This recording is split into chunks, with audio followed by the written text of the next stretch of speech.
ദിവിഷെ, കലൂര് തൊട്ടടുത്ത് തന്നെയുള്ള ആശുപത്രിയിലേക്കാണ് ഇപ്പോൾ ഉമാ തോമസിനെ എത്തിച്ചിരിക്കുന്നത്. റിനെ മെഡിസിറ്റി ഏതാണ്ട് 1 കിലോമീറ്റർ മാത്രം ദൂരത്തിലാണ്. അങ്ങോട്ടേക്ക് ഉമാ തോമസിനെ എത്തിച്ചു. കാഷ്വാലിറ്റിയിലാണ് ഇപ്പോൾ ഉമാ തോമസ് ഉള്ളത്. ആശുപത്രിയിൽ നിന്ന് കൂടുതൽ വിവരങ്ങൾ നമ്മൾ ശേഖരിച്ചു വരികയാണ്. ഈ അപകടത്തിന്റെ ദൃശ്യങ്ങളൊക്കെയാണ് നമ്മളിപ്പോൾ കണ്ടുകൊണ്ടിരിക്കുന്നത്. ഏതാണ്ട് 10 അടിയോളം ഉയരത്തിൽ നിന്ന് ആണ് താഴേക്ക് ഉമാ തോമസ് വീണിരിക്കുന്നത്. VIP ഗാലറി ആയിരുന്നു. ആ VIP ഗാലറിയിൽ നിന്നാണ് താഴേക്ക് വീണിരിക്കുന്നത്. നമുക്കറിയാം, ഈ കലൂർ ജവഹർലാൽ നെഹ്റു ഇന്റർനാഷണൽ സ്റ്റേഡിയത്തിലെ ആദ്യത്തെ വരി, അതായത് ഈ ഫുട്ബോൾ മത്സരത്തിനൊക്കെ വേണ്ടി ആദ്യത്തെ ഒരു റോയുണ്ട് സീറ്റ് അറേഞ്ച് ചെയ്തിരിക്കുന്നത്. ആ ഭാഗത്ത് നിന്നാണ് താഴേക്ക് പതിച്ചിരിക്കുന്നത്. ഈ സ്റ്റേഡിയത്തിൽ ഈ പ്ലെയേഴ്സ് ഒക്കെ എൻട്രി ചെയ്യുന്ന ഭാഗമാണ് നമ്മളിപ്പോൾ ആ ദൃശ്യത്തിൽ കാണുന്നത്. ആ ഭാഗത്ത് കൂടിയാണ് ഉമാ തോമസിനെ താഴെ വീണ് കഴിഞ്ഞപ്പോൾ പുറത്തേക്ക് കൊണ്ടുപോകുന്നത്. ഏതാണ്ട് ഒരു 10 അടിയോളം ഉയരത്തിൽ നിന്ന് താഴേക്ക് വീണുവെന്ന് വേണമെങ്കിൽ നമുക്ക് പറയാം. അവിടെയാണ് ഈ സ്റ്റേജ് തയ്യാറാക്കിയിരുന്നത്.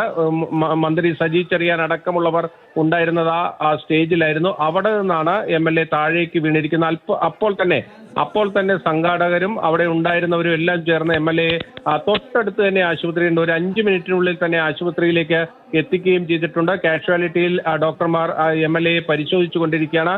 കൂടുതൽ വിവരങ്ങൾ ആശുപത്രിയിൽ നിന്ന് നമുക്ക് അധികം വൈകാതെ തന്നെ ലഭ്യമാകുകയും ചെയ്യും. ഇതൊരു ഗിന്നസ് വേൾഡ് റെക്കോർഡ് ലക്ഷ്യം വെച്ചുകൊണ്ടുള്ള ഒരു നൃത്ത പരിപാടിയായിരുന്നു. 12,000-ഓളം ഡാൻസേഴ്സിനെ അണിനിരത്തിക്കൊണ്ടുള്ള ഒരു സംഭവമാണ്. അതായത് വലിയ പരിപാടിയാണ് നടന്നിരുന്നത്. അതിന്റെ ഉദ്ഘാടന ചടങ്ങാണ് അവിടെ നടക്കുന്നത്. അതിനിടയിലാണ് ഈ അപകടം ഉണ്ടായത്. നമുക്ക് സ്റ്റേജ് അടക്കം നമ്മൾ നേരത്തെ കണ്ടിരുന്നു. അതായത് സ്റ്റേജിന് തൊട്ട് മുൻപിലുള്ള കൈവരികൾ ഇല്ല. അതാണ് അവിടുത്തെ ഏറ്റവും പ്രധാനപ്പെട്ട കാര്യം. അതായത് ആ സ്റ്റേജിന് മുന്നിൽ കൈവരികൾ ഇല്ല. കൈവരികളുടെ മുകളിലാണ് ആ സ്റ്റേജ് ക്രമീകരിച്ചിരിക്കുന്നത്. അതുകൊണ്ട് തന്നെ അത് പെട്ടെന്നൊരാൾ അവിടെ ആ ഭാഗത്തേക്ക് വന്നാൽ താഴത്തേക്ക് വീഴാനുള്ള സാധ്യതയുണ്ട്. അങ്ങനെയാണ് MLA താഴേക്ക് വീണത് എന്നതാണ് നമുക്ക് മനസ്സിലാക്കുന്നത്. അതായത് അത് നിലവിലുള്ള കസേരകൾക്ക് മുകളിൽ ഒരു പ്രത്യേക സംവിധാനം ചെയ്തുകൊണ്ട് സ്റ്റേജ് ക്രമീകരിക്കുകയായിരുന്നു. ആ സ്റ്റേജ് ക്രമീകരിച്ചപ്പോൾ സ്വാഭാവികമായും അവിടെ ഒരു കൈവരിയുണ്ട്. ആ കൈവരിക്ക് പാരലലായി തന്നെ, അതായത് ആ കൈവരിയുടെ ഒപ്പം ഹൈറ്റിലാണ് ഈ സ്റ്റേജ് നിർമ്മിച്ചിരുന്നത്. അതുകൊണ്ട് തന്നെ ആ കൈവരി അവിടെ ഒരു തടസ്സമായിരുന്നില്ല.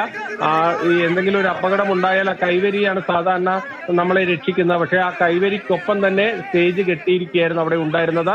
അങ്ങനെയാണ് ഉമാ തോമസ് അവിടെ താഴെ വീണത്. ഗാലറിയിൽ നിന്നാണ് MLA താഴേക്ക് വീണിരിക്കുന്നത്. ഇപ്പോൾ ആശുപത്രിയിൽ എത്തിച്ച് വൈദ്യപരിശോധന നടത്തിക്കൊണ്ടിരിക്കുകയാണ്. അതിന്റെ പൂർണ്ണ വിവരങ്ങൾ നമുക്ക് അല്പസമയത്തിനകം തന്നെ ലഭ്യമാകുകയും ചെയ്യും. വളരെ മന്ത്രി സജി ചെറിയാൻ അടക്കമുള്ള പ്രമുഖർ പങ്കെടുക്കുന്ന ഒരു പരിപാടി തന്നെയായിരുന്നു. കാരണം 12,000-ഓളം ഡാൻസേഴ്സിനെ കൊണ്ടുവന്ന് ഗിന്നസ് വേൾഡ് റെക്കോർഡിന് വേണ്ടിയുള്ള ഒരു ശ്രമമായിരുന്നു അവിടെ നടന്നു വന്നിരുന്നത്.